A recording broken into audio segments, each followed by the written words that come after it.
Asyhadu an la ilaha illallah wa asyhadu anna Muhammadar Rasulullah.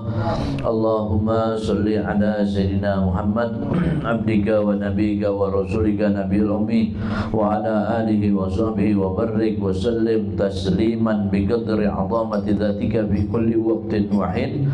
Amma ba'du, fa ya ibadallah, para jemaah semua yang dirahmati, disayangi, dicintai oleh Allah Subhanahu wa taala, terkhusus kepada tuan rumah kita di sini yaitu Bang Qadir beserta keluarga besarnya. Semoga Allah limpahkan sehat afiat, rezekinya barokah, rumah tangganya barokah, anak-anaknya soleh-solehat, qabul hajat-hajatnya, dimudahkan urusannya dan dilimpahkan kebahagiaan, kesenangan di dini wa dunya wal akhirah.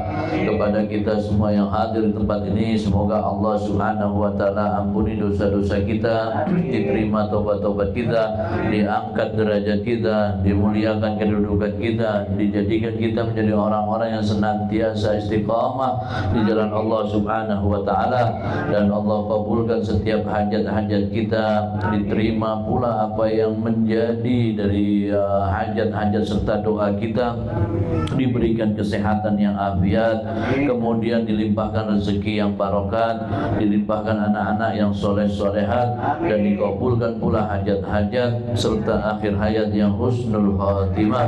Allah amin Allahumma amin Allahumma amin Allahumma amin. Alhamdulillah, syukur kita panjatkan kehadirat Allah Subhanahu wa taala Rabbul Izzat, yang mana di malam hari ini kita dapat berkumpul kembali di kajian rutin kita setiap malam Sabtu. Alhamdulillah, malam hari ini di kediamannya Bang Qadir. Alhamdulillah, tentunya tak lupa juga senantiasa kita doakan teman-teman yang mereka sedang sakit, semoga Allah berikan sehat, dan mereka mungkin saudaranya juga yang sakit juga diberikan sehat, dan saya doakan kalian juga insya Allah rezekinya pun banyak berlimpah berkahnya insya Allah ya. Alhamdulillah, alhamdulillah, di malam hari ini kembali kita ngaji lagi. Malam hari ini saya akan menyampaikan nasihat daripada Sayyidina Ali bin Abi Thalib karramallahu wajhah. Beliau menyampaikan bahwa man istaqa ilal jannati syara'a ilal khairat. Siapa yang merindukan surga, maka dia akan bersegera melakukan kebaikan. Disampaikan di sini bahwa orang yang merindukan surga, maka tanda bahwa dia itu normal. Tandanya apa? Normal. Kalau dia merindukan neraka, normal apa tidak normal nih? Tak normal. Kalau dia bilang rindu aku sama neraka nih, itu tak normal. Tapi sakit, dia sakit kata Habib Zaki ya. Nah, tapi kalau dia rindu dengan surga, berarti dia memang berarti normal. Berarti dia manusia yang memang pengen bertemu dengan orang-orang yang dirindukan oleh Allah Subhanahu wa taala nanti di akhirat. Nah, maka di sini bahwa merindukan surga, maka syaratnya yaitu dia akan segera melakukan kebaikan. Hidup ini ya kau harus melakukan kebaikan apa saja. Kau harus bisa berbuat baik kepada siapapun, terhadap orang yang membencimu pun kau harus bisa berbuat baik. Wah, berat itu, enggak berat sebenarnya. Kalau kita mau jalani hidup ini memang tujuan kita cari ridhonya Allah, maka insya Allah kita enggak akan merasa berat untuk melakukan kebaikan. Saya kasih contoh misalkan. Saya kasih contoh misalkan nih, yang di luar saya tidak nampak orangnya, nih belajar kita ya insyaallah. Nah, saya kasih contoh misalkan kalian kalau lagi seneng-senengan sama orang yang kalian cintai, misalkan dulu kalau masih muda ya, dulu sekarang kan udah punya istri, punya anak. Saya insyaallah dulu mau masih muda. Tidak tahu lah kalau sekarang masih ada yang nakal, tidak tahu lah ya. Tapi insyaallah tidak ada yang nakal di sini kan? Tidak ada lah, tidak ada di sini, tidak ada. Di sini tidak ada kan? nggak ada, insyaallah di luar lah nanti itu ya ada dia. Nah jadi maka orang kalau dia lagi duduk sama orang yang dia senengin, dia bisa lebih betah dan dia bisa lebih berani. Walaupun dia duduk mungkin di kuburan yang katanya berhantu, betul tak? Biarpun kata orang kuburan tu berhantu, tapi kalau dia duduk sama perempuan tu yang mungkin dia senangi untuk berduaan, itu, maka itu orang yang berduaan dengan lawan jenis, maka yang ketiganya setan. Nah, hati-hati kita ya, dan sampai nanti kita lagi datang ke tempat kawan kalian, dia lagi duduk sama istri kalian, nah ketiganya setan. Nah udah ya. Nah tapi insya Allah bukan seperti itu maknanya ya. Nah maka melakukan kebaikan itu penting. Walaupun kau dihujat orang, kau dibenci sama orang, kau dicela sama orang, kau difitnah sama orang, tidak jadi halangan untuk kau tetap untuk berbuat baik kepada sesama. Berat memang, tapi ya begitulah yang contoh yang dilakukan oleh baginda Nabi besar Muhammad sallallahu alaihi wasallam. Beliau mencontohkan dengan suri teladan yang agung, suri teladan yang luar biasa dicontohkan kepada kita. Beliau itu mau dibully, mau difitnah, mau dicela, mau apapun, beliau tetap baik sama orang.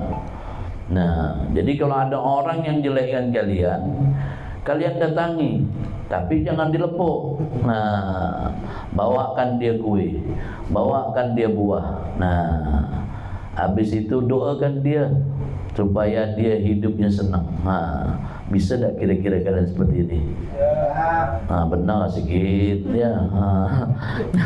Nah, ya, nah insyaallah lah. Tapi saya yakin kalian insyaallah bisa ya, insyaallah bisa. Tidak tahu bisa apa, tak tahu lah ya. Nah, tapi harus dicoba. Barang ni harus diikutin karena Rasulullah seperti itu.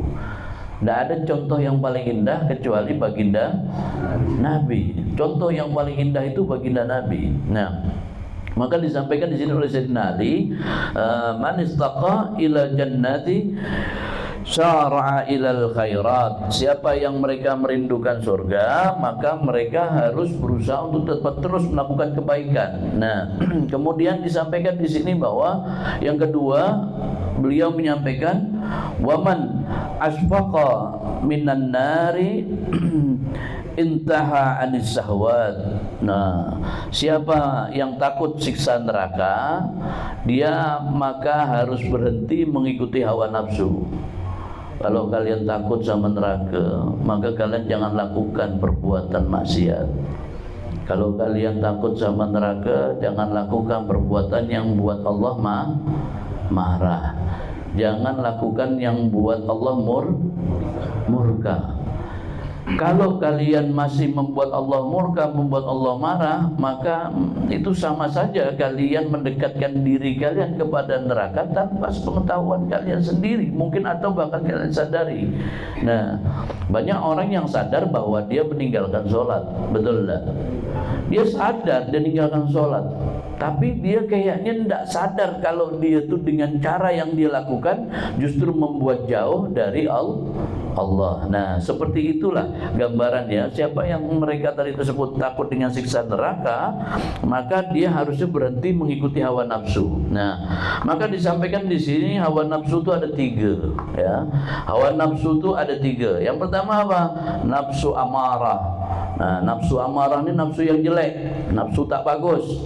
Apa contohnya? Dengki, apalagi sombong, apalagi tamak, apalagi hasud, apalagi merasa paling mulia, apalagi merasa paling bagus, merasa paling benar. Nah, itu tak boleh.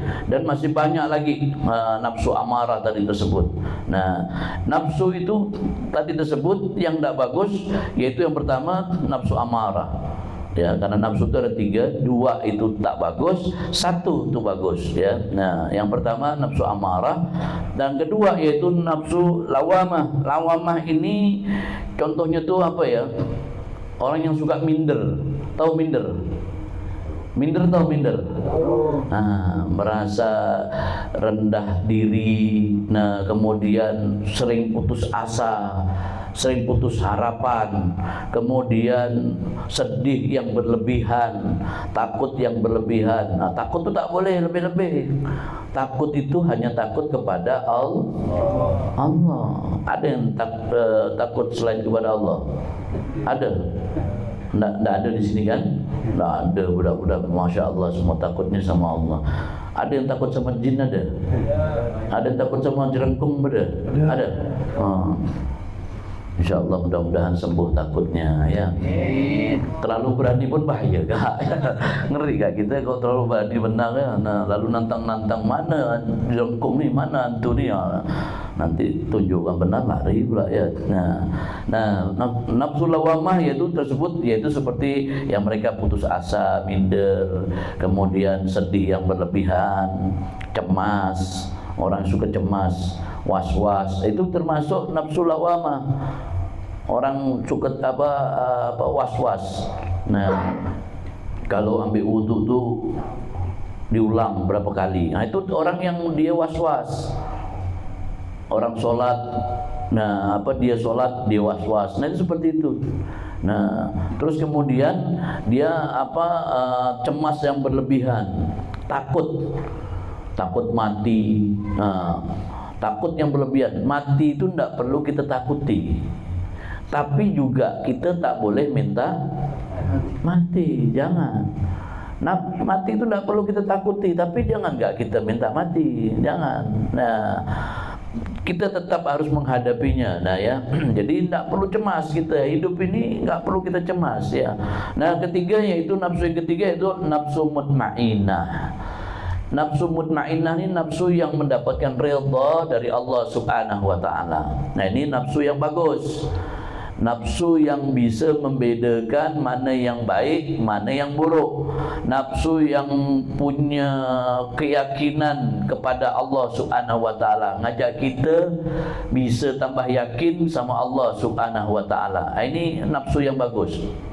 Nah, mati itu pasti, tapi matinya kapan kita tak tahu. Maka bekal pun harus dicari, bekal pun harus kita dapatkan. Maka untuk cari bekal kita harus banyak-banyak dekat dengan orang baik, orang soleh, dengan hal-hal kumpulan yang baik-baik. Maka insya Allah kita dapat bekal. Nah, punya keyakinan seperti ini maka dinamakan mutmainnah.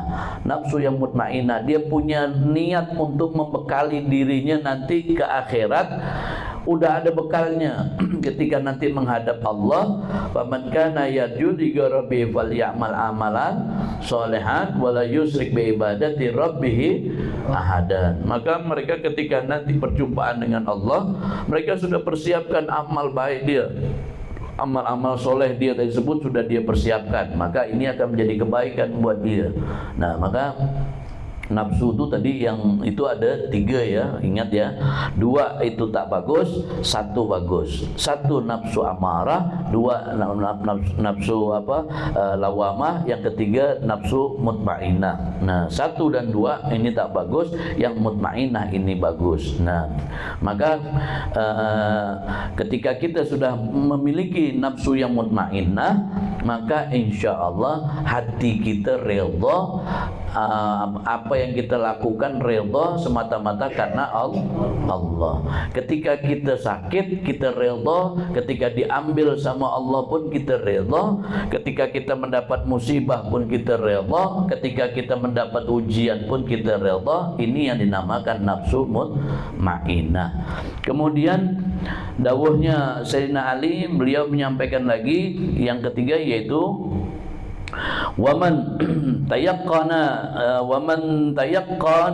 bil mauti in hadamat alaihi lazat.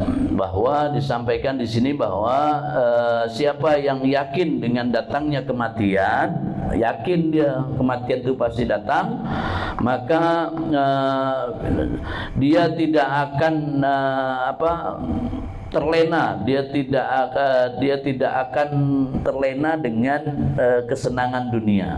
Nah, ini hati-hati ya. Kalian harus bisa bedakan mana tujuan hidup. Kita ni kadang-kadang mohon maaf ya, udah besar, udah tua. Mohon maaf, udah besar, udah tua. Kadang pun kita mungkin sekolah tinggi, tapi kadang-kadang kita belum bisa membedakan mana tujuan hidup kita. Tujuan hidup itu adalah, hakikinya adalah husnul khatimah. Perjumpaan yang indah kepada Allah itu harus jadi tujuan hidup utama kita. Bukan kau menjadi kaya, bukan. Bukan kemudian ingin jadi pejabat, ingin jadi anggota dewan, untuk jadi presiden, untuk jadi menteri, jadi raja, bukan. Tapi tujuan hidup yang hakiki adalah husnul khatimah. Nah, itu harusnya jadi keinginan dan cita-cita kita, bahwa tujuan hidup itu harusnya husnul khatimah. Ingatlah bahwa kematian itu pasti datang. Kau harus punya keyakinan bahwa kematian itu pasti datang. Tidak mungkin kau, aku udah bakal mati-mati. Nah, tidak bisa. Nah, kau bukan, maaf ya, kau bukan iblis nih. Nah, iblis ini kan tidak mati dari sejak zaman Nabi Adam sampai nanti hari kiamat. Nah, kita adalah manusia yang diciptakan oleh Allah, Nabi Adam, lewat Nabi Adam yang diciptakan oleh Allah Subhanahu wa Ta'ala. Maka saya sampaikan kepada kalian bahwa kematian itu pasti datangnya kepada kita. Maka seharusnya kita harus mempersiapkan dalam kehidupan kita. Apa saja persiapan itu? Kalau kalian tahu bahwa kalian bakal berangkat menuju tempat yang jauh, pasti kalian akan cari koper yang besar. Kan logikanya seperti itu, betul tak? Kalian mau pergi jauh, lama, kalian pasti akan menyiapkan tas yang besar untuk pakaian dan bekal uang yang cukup, serta mungkin ada bawa makanan atau apa saja kalian untuk bekal. Wah, apalagi ini kalian pergi tidak balik-balik lagi, harusnya bekal itu lebih banyak lagi kalian persiapkan. Nah, maka di sini jangan sampai kita terlena dengan kesenangan dunia. Ingat, dunia itu bukan segalanya bagi kita. Maka saya sering bilang kepada kalian, hidup ini Allah tetapkan, ada yang mereka kaya, ada yang mereka kurang kaya, atau mereka tidak kaya. Tapi bukan berarti kemudian itu semua menjadi sebab mereka menjadi orang ahli surga. Orang yang kaya pasti masuk surga, orang yang miskin kemudian bisa masuk neraka. Tidak. Kaya pun kalau kemudian dia tidak mampu menggunakan harta kekayaannya dengan baik, tidak mampu menggunakan harta kekayaannya di jalan Allah, maka ini akan menjadi hal yang buruk dalam kehidupan dia di akhirat. Orang yang susah, orang yang mungkin tidak kaya, tapi justru mungkin dia akan bisa mendapatkan tempat yang mulia di sisi Allah, dikarenakan dia mampu untuk selalu mensyukuri dan ridha dengan apa yang Allah tetapkan. Kita kan tidak ingin hidup ini susah, betul tak? Ada yang pengen hidup ini susah? Ada pengen? Tidak ada yang pengen hidup ini kita susah. Semua pengen kita ini orang yang bisa punya kekayaan, punya harta, punya segala macam. Tapi kadang-kala Allah menjadikan hidup ini ada yang kaya, ada yang miskin. Dan itulah memang sudah sunatullahnya seperti itu. Memang Allah sudah menetapkannya, tapi bukan berarti kemudian melemahkan dirimu untuk menggapai ridhonya Allah, untuk menggapai tempat yang indah di sisi Allah. Makanya baginda Nabi mencontohkan beliau menjadi figur orang yang miskin. Kalau beliau mau kaya, bisa, beliau mampu. Kalau mau kaya, bisa. Wong beliau doanya tidak akan ditolak oleh Allah Subhanahu wa Ta'ala. Doa beliau itu tidak akan ditolak oleh Allah. Malaikat Jibril selalu senantiasa mendekat ada di sisi beliau. Kalau beliau mau, bisa minta doa kepada Allah, dikasih apa saja sama Allah, bisa. Tapi justru beliau itu doanya adalah doa minta miskin. Nah, maka itu luar biasa. Kenapa beliau seperti itu? Karena beliau ingin memberikan contoh bahwa dalam kehidupan nanti di umatnya itu banyak orang-orang miskin, dan dia harus memberikan contoh kepada orang-orang susah. Ada patokannya, yaitu baginda Nabi besar Muhammad SAW. Tapi beliau juga mampu untuk menjadi sifat dermawan, berbagi dengan orang-orang susah. Bahkan beliau pernah membagikan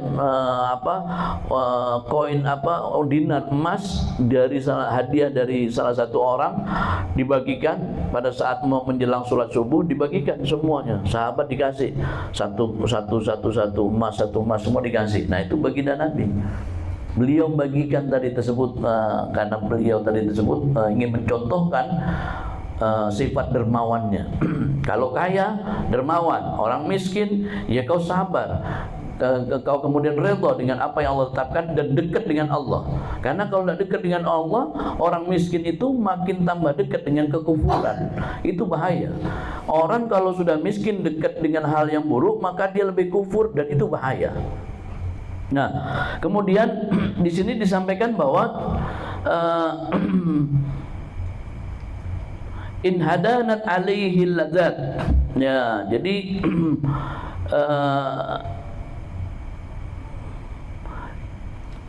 dia tidak akan terlena dengan kesenangan, yaitu dunia. Hati-hati.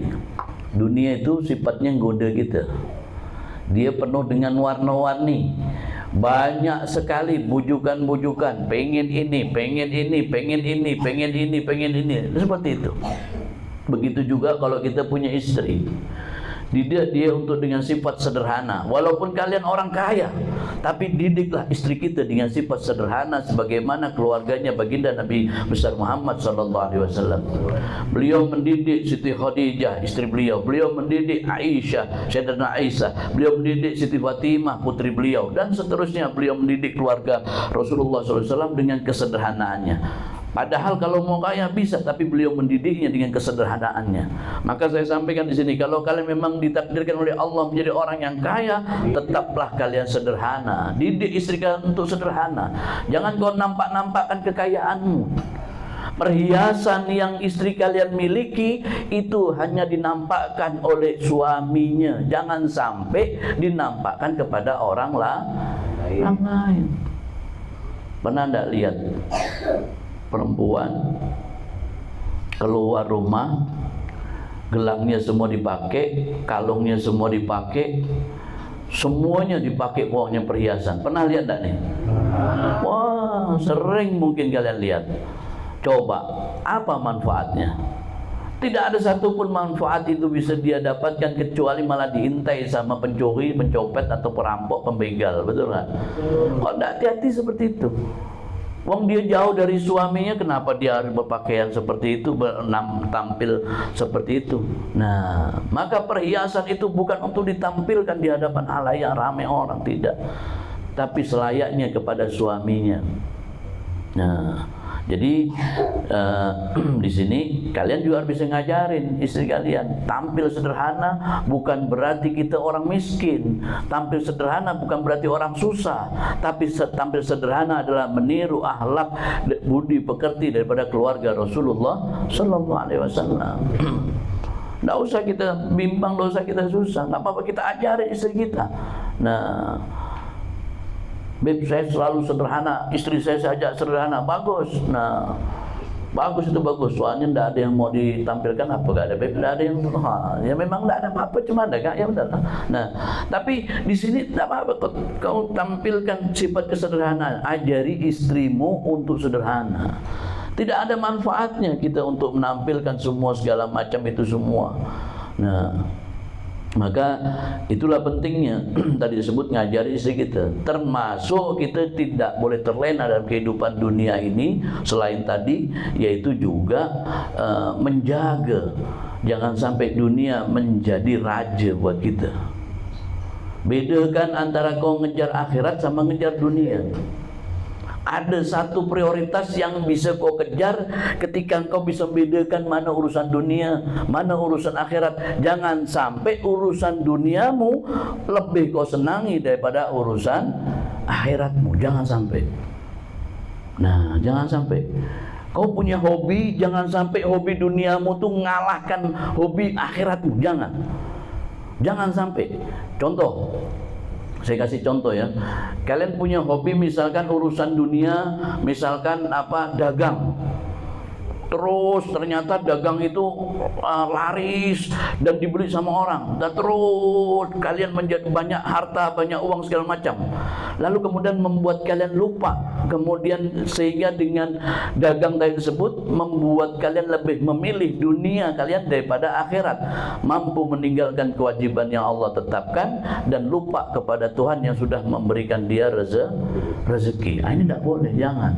Nah, termasuk dalam hal apa saja, maka majelis ilmu kalian prioritaskan. Jangan sampai kalian justru malah meninggalkan seperti ini majelis ilmu. Saya pernah sampaikan kepada kalian bahwa asaddun nasi hasratan yaumal qiyamah. Nanti di hari kiamat tuh banyak orang yang mekek-mekek. Di hari kiamat nanti orang banyak mekek, ya Allah balikkan aku ke dunia ya Allah. Supaya apa? Rajul an kana talabul ilmi falam yatlub. Karena waktu semasa hidupnya diberi kesempatan untuk ngaji, dikasih kesempatan untuk cari ilmu, tapi dia tidak menggunakannya. Dia lebih memilih urusan dunianya. Ya silakan. Hidup ini kan pilihan. Tidak ada paksaan. Kau mau pilih A, B, C, terserah kamu. Semuanya ada penilaian di hadapan Allah. Maka kita harus pintar. Lakukan yang terbaik. Dunia itu udah cukup, udah pagi sampai sore, udah yakfikum, sudah. Kecuali kau kerja malam. Memang misalkan orang yang jaga malam, atau orang yang mereka jaga ibunya atau apa saja, itu juga termasuk ibadah. Tapi kalau pekerjaannya sifatnya dunia, dua kemungkinan. Bisa kau bersembunyi di dalam baju ibadah, atau memang benar-benar ibadah. Maksudnya bersembunyi dalam baju ibadah ini adalah engkau mengatakan bahwa saya kerja ini karena ibadah, tapi ternyata buktinya dunia lebih kuat dalam pikiran dan hati kita. Itu tanda bahwa kita sebenarnya bukan sedang mengejar akhirat, bukan mengejar keberkahan ibadah untuk kerja tersebut, tapi yang kita kejar adalah dunia. Itu jangan sampai seperti itu. Tidak ada satupun manusia yang bisa mengerti kebohongan kita kecuali Allah Subhanahu wa taala.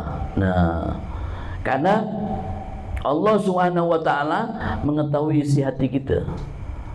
Tidak ada orang bisa tahu, orang bual itu tidak ada yang bisa tahu kecuali dia sama Allah Subhanahu wa taala. Benar tidak dia itu untuk ibadah? Benar tidak kerja ini atau hanya untuk ngejar banyak duitnya aja? Nah, itu hanya dirimu saja. Ingatlah bahwa rezeki itu sudah Allah tetapkan. Tidak usah kau repot. Kerja tugasmu adalah ikhtiar, doa. Setelah itu kau serahkan sama Allah Subhanahu wa taala. Allah udah nyatet rezeki kau tuh dapat berapa sudah Allah catat. Maka jangan kau tinggalkan kebaikan. Maka istiqomah itu penting. Maka saya sering bilang kepada kalian, majelis itu Masya Allah. Saya sering bilang kepada kalian bahwa majelis ilmu, majelis seperti ini adalah rumah kedua buatmu. Kalau sudah rumah kedua buatmu saja, engkau punya rumah kedua saja engkau tinggalkan, bagaimana engkau akan mencari rumah yang bisa engkau andalkan nanti? Tidak bisa. Rumah selalu kau tinggalkan. Kau hanya ingat satu mungkin rumah ketika engkau sama istri dan anak-anakmu.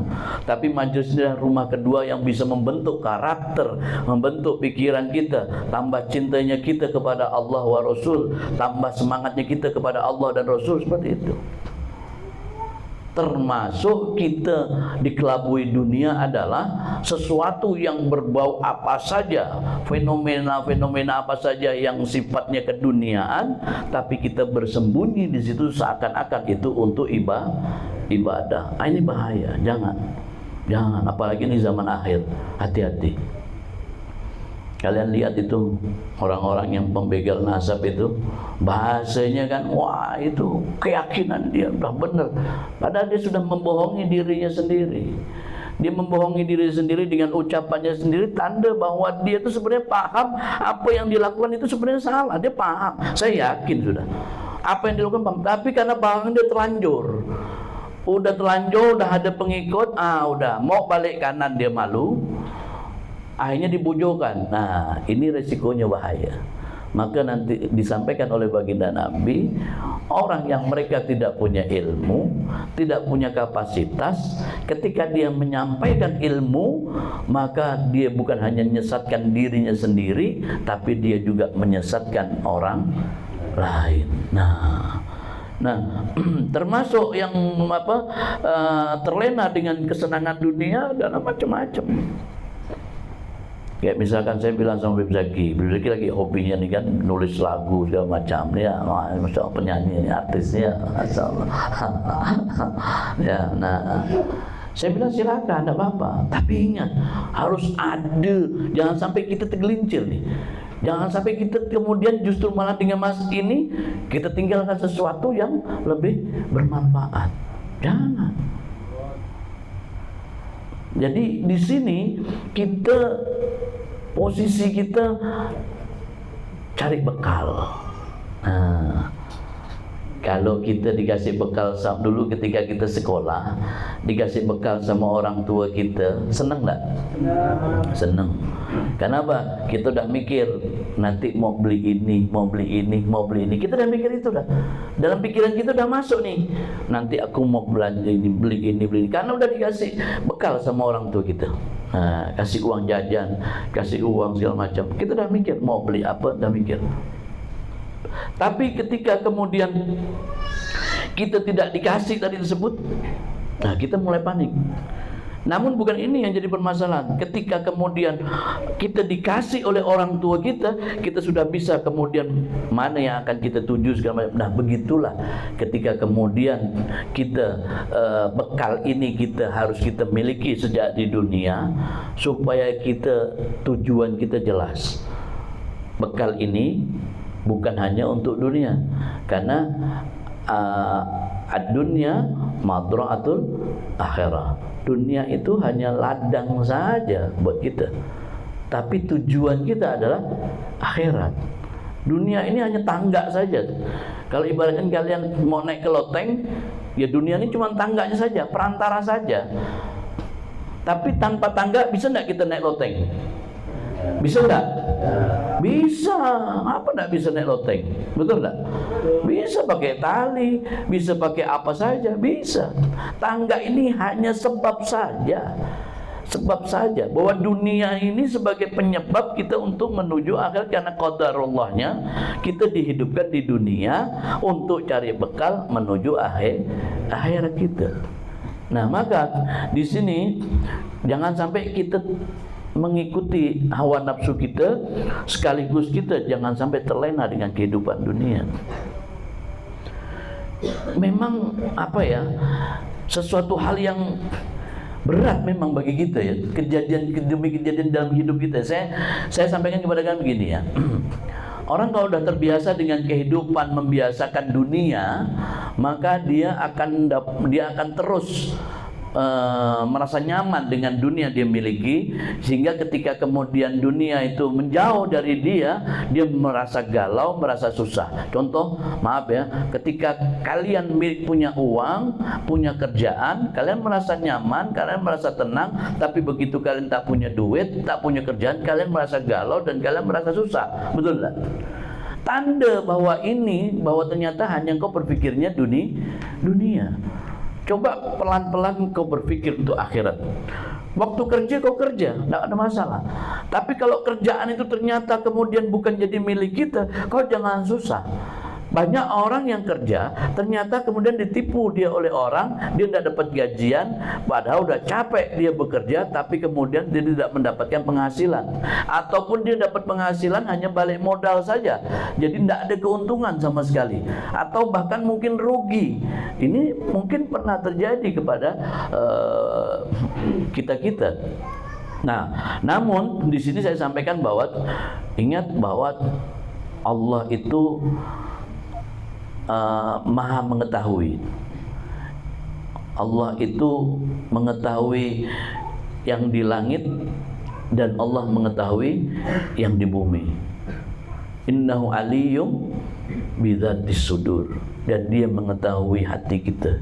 isi dada kita Allah tahu. Maka orang-orang dulu mengajarkan bahwa dunia itu hanya sekedar saja kita. Tidak usah kita terlalu kejar berlebihan. Biasa aja, sama dunia biasa aja. Waktu kerja, waktu ini, tapi waktu akhirat kau maksimalkan. Nah, Beb nanti tidak kaya-kaya Beb. Percayalah bahwa hidup ini sudah Allah tetapkan. Kaya miskin itu bukan kemauanmu. Ada orang yang dia kerja siang malam tidak kaya-kaya, utang makin banyak. Ada orang yang mereka justru santai-santai, subhanallah, tapi subhanallah Allah berikan nikmat dia rezeki, gampang, urusannya mudah semuanya. Jadi orang baik itu dia datang, orang-orang pada datang menemuin dia, habis itu kemudian orang baik itu ngasih rezeki sama dia. Dengan sebab apa? Dengan sebab dia jadi baik, tadi disebut rezeki datang. Kata Allah dalam hadis qudsi, orang yang baik dan mengabdi kepada ilmu, maka Allah perintahkan dunia untuk jadi budaknya orang tadi tersebut.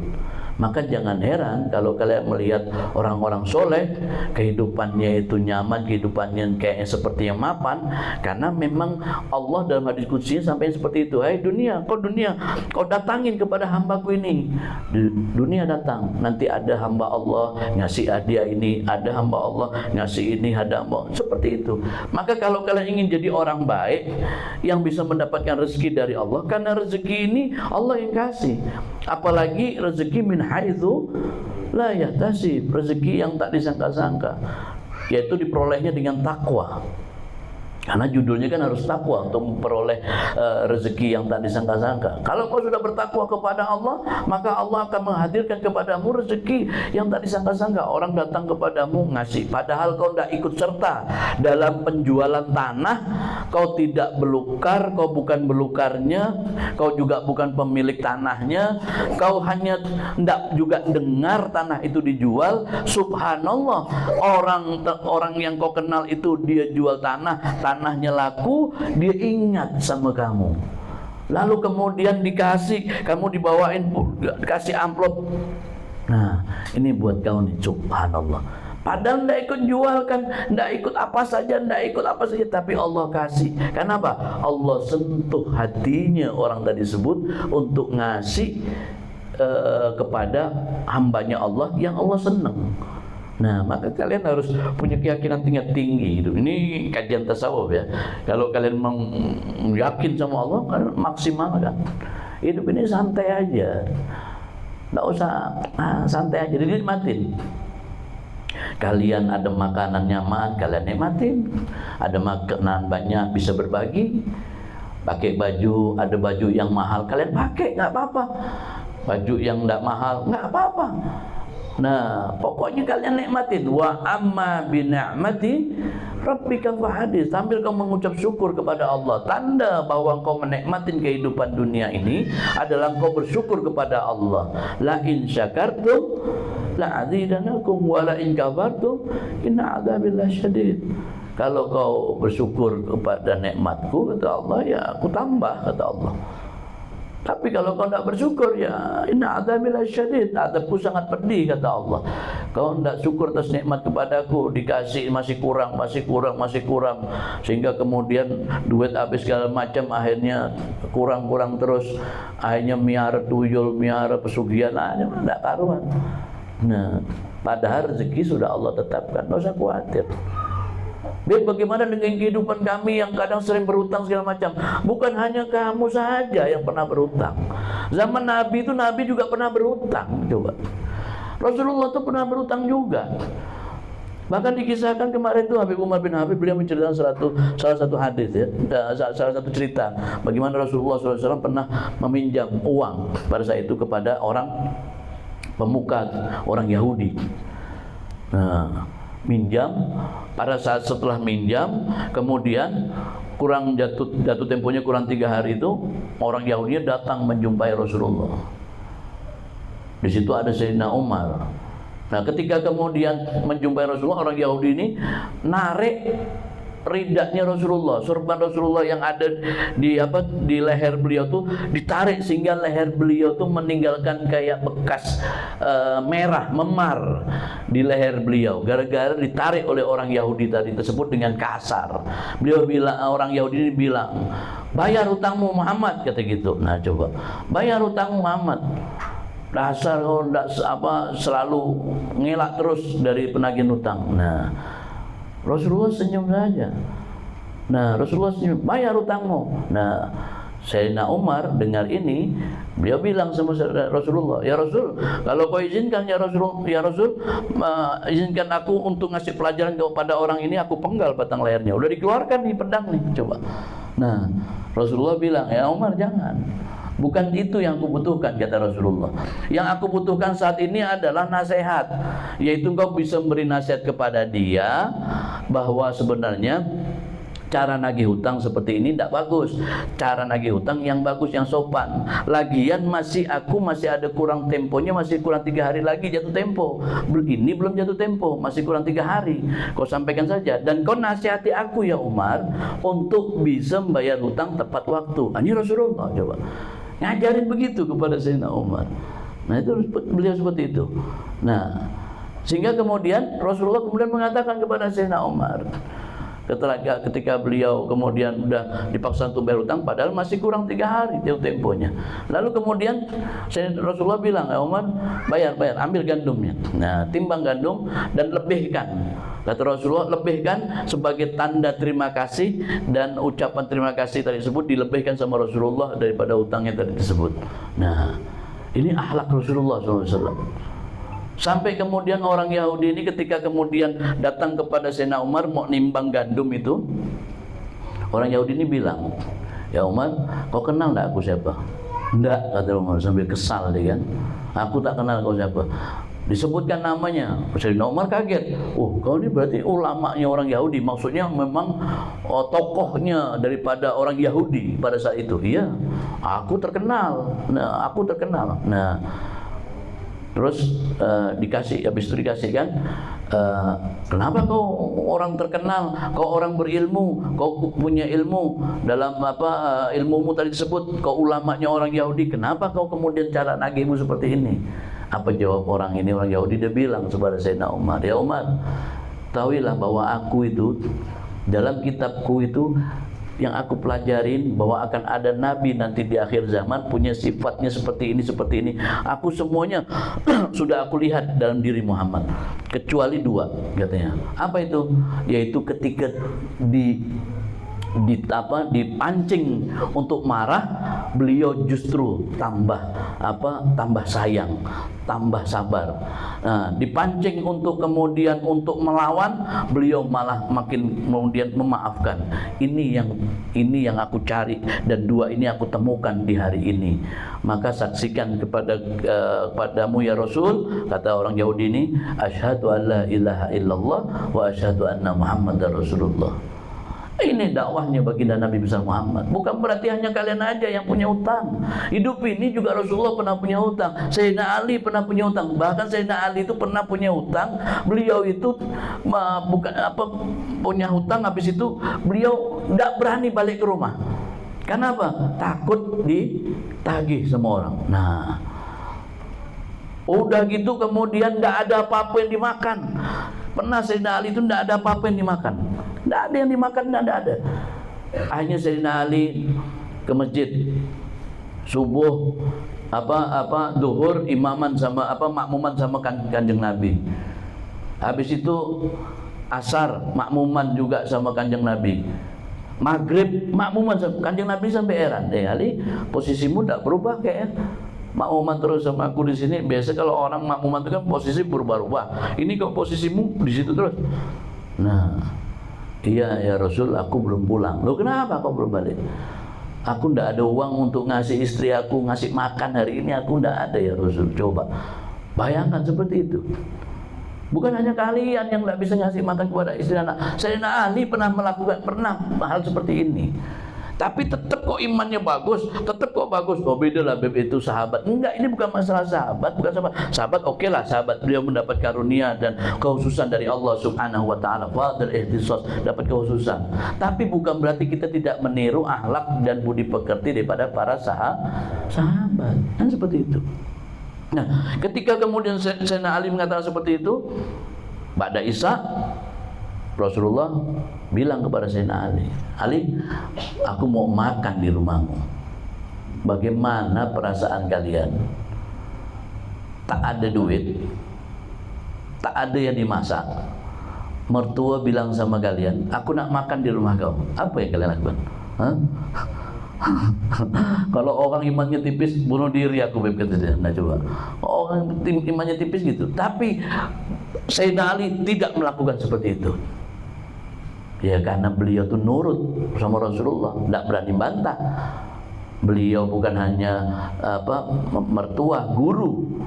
Nah, beliau tadi sebut sepupu, tapi beliau juga guru serta mertua beliau sendiri. Ya Ali, aku pengen makan di rumahmu. Tak berani bantah, diam Sayyidina Ali. Iya Rasul. Rasulullah jalan menuju rumah Sayyidina Ali. Sayyidina Ali ngikut di belakang Rasulullah. Nah, berdebar hati Sayyidina Ali ini, dalam hatinya, ya Rabb, gimana, apa yang mau dikasih makan pada saat itu.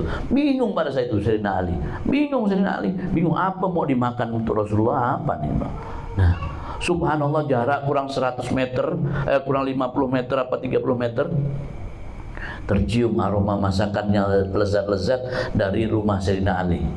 Kaget Sayyidina Ali, kok bau masakan enak nih dari rumah aku nih Bang. Nah, habis itu Rasulullah duduk, Sayyidina Ali masuk menjumpai Siti Fatimah, istri beliau. Sayyidina Ali bilang kepada istrinya, wah istriku, kau dapat makanan yang enak-enakan dari mana kau bisa dapat? Aku udah belum ngasih kau uang belanja, kita pun tidak ada untuk apa yang dimakan. Betul wahai suamiku, tapi ada hamba Allah yang ngasih kepada kita kiriman seperti ini, bahwa nanti ayahku Rasulullah tuh mau makan di sini. Berarti Siti Fatimah sudah tahu bahwa dikasih tahu, wallahu alam, apakah malaikat apa siapa, diberitahu bahwa Rasulullah akan makan di situ, disiapin lalu kemudian. Nah ini tingkat tertinggi daripada orang punya keyakinan kepada Allah. Maka saya sampaikan kepada kalian bahwa jangan sampai kita tertipu dengan dunia. Cukup sudah kita masa-masa muda kita dulu degil, kita mulai dari sekarang mulai memperbaiki kehidupan kita lebih bagus lagi, lebih berakhlak, lebih bagus. Nah, adapun itu kita bersendagura biasa, nggak masalah. Kau kerja nggak masalah, silakan. Tapi jangan sampai pekerjaanmu tuh justru malahan lebih banyak pekerjaan sifat dunianya daripada urusan akhiratnya. Nah, itu kalam Sayyidina Ali ya, insyaallah. Kemudian disampaikan bahwa yang terakhir, waman arafad dunya hanat alaihil musibah, ya. Waman arafad dunya hanat alaihil musibah. Disampaikan bahwa siapa yang mengetahui bahwa dunia adalah tempat ujian, semua musibah akan ringan. Dunia ini tempat ujian. Ya, disampaikan bahwa dunia ini tempat ujian. Tak ada orang tidak ada ujian di dunia, tidak ada. Sebutkan sama saya satu pun orang kalau memang ada dia tidak pernah dapat ujian, sebutkan sama saya. Tak ada. Semuanya pasti pernah dapat ujian. Jangankan kita, baginda Nabi saja seperti itu ujiannya, apalagi kita. Nah, namun bukan berarti semua menjadikan kita jauh dari Allah Subhanahu wa taala. Yakin bahwa kau yakinkan dulu dalam dirimu, dunia ini tempat ujian, jadi kau nyaman. Ketika kau sudah memahami bahwa dunianya ada tempat ujian, maka ketika kau mendapatkan ujian di dunia, kau paham. Kau sudah paham dan kau kemudian mengerti, oh iya dunia kan tempat ujian, wajar. Kau dapat musibah ini, kau dapat musibah ini, kau dapat musibah ini, ya udah. Tidak masalah. Nah, kemudian kau akan menjalaninya dengan ringan. Karena apa? Kau sudah tahu bahwa dunia ini adalah tempat ujian. Dan tempat Allah menguji kita ada di dunia ini. Karena nanti ketika di akhirat sudah dihisab. Hanya ada dua tempat, ada surga, ada neraka. Nah, kalau udah penduduk surga, dia tidak akan pernah mendapatkan ujian lagi. Dia sudah menikmati berbagai macam kenikmatan yang sudah dia dapat tadi tersebut. Bahkan dia merasa nyaman, merasa bahagia dikarenakan dia dengan kehidupan surganya tadi tersebut. Wah, itu surga tidak ada mikir utang, tidak ada. Surga mikir kreditan motor, tidak ada. Mikir kreditan rumah, tidak ada. Surga nanti ribut sama istri, tidak ada. Surga itu bahagia terus isinya, seneng terus, tidak ada susah-susahnya, tidak ada ujian segala macam. Kan surga itu adalah tempat kembali yang terbaik, terindah dalam kehidupan manusia yang beriman kepada Allah. Nah, dan dunia adalah tempat ujian kita. Jadi kalau kau banyak ujian, kau yakini bahwa hidup ini kau tinggal di dunia. Wajar kalau Allah menguji dirimu.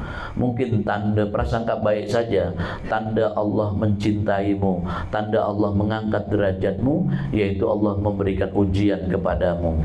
Dan bisa saja dengan ujian tadi tersebut Allah subhanahu wa ta'ala sedang memberikan hal terindah yang akan Allah berikan kepada dirimu, yaitu derajatmu akan diangkat oleh Allah subhanahu wa ta'ala. Maka saya sampaikan sekali lagi kepada kalian bahwa nasihat ini luar biasa daripada Sayyidina Ali. Luar biasa nasihat dari Sayyidina Ali ini, maka kalian terapkan dalam hidup kalian. Manfaatkan hidup kita. Kita tak tahu hidupnya sampai kapan, tak tahu. Tapi kau nikmati, jangan kau takut mati. Kau buat, kadang tersenyum, kadang tertawa bahagia, kadang menangis segala macam. Kau ikuti alur aja lah. Kau ikutin alur. Ada orang yang tak pernah nangis, tidak pernah nangis dalam hidupnya. Sama Allah dikasih dia musibah, orang yang dicintainya meninggal dunia, mau tidak mau dia menangis. Nah, dalam hidupnya mungkin dia tidak pernah nangis. Kepal dia ketika mungkin ada barang yang dia miliki hilang, dia tidak nangis. Mungkin dia jatuh segala macam, dia tidak menangis. Dia bahkan kuat menghadapi ujian segala macam.